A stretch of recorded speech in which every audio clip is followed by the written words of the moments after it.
Social nurse here. My opinion is that it is a great privilege for foreigners to be allowed to enter the United States, to live in the United States, to work in the United States, to gain citizenship in the United States. If you're a foreigner, this is a privilege. And this lady, Caitlin E. Tracy, I guess took the privilege for granted. She is Canadian, and Canadians can get it here in the United States under President Donald Trump, right? I like Canada. I used to visit Canada often. We would go through, go to Niagara Falls a lot, and mainly through Rochester, New York. But we would also visit relatives in Chicago. Then we would meet up with other friends in Detroit, and we would go to Ontario, Windsor, Ontario, and then we would proceed on to Toronto. So we could get to Toronto two different ways. It just is what it is. Toronto is a lovely city.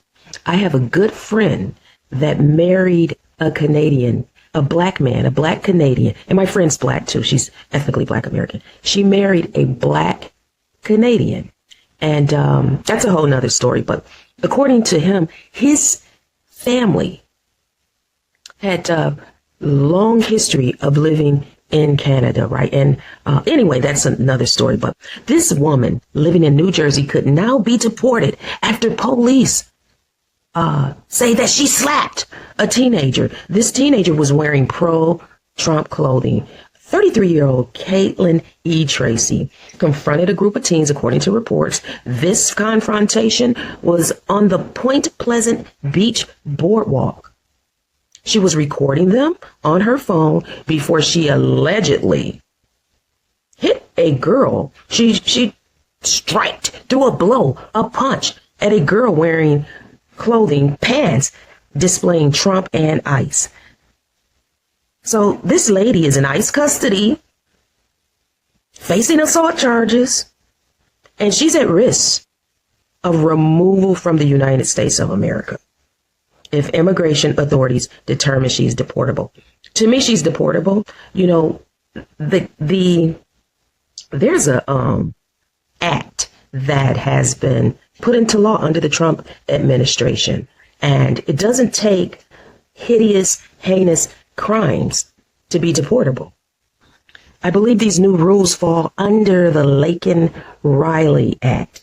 So this lady should easily meet deportation standards if she's, striking a teen for wearing Trump and ICE pants, right? So I hope that this lady faces the legal system.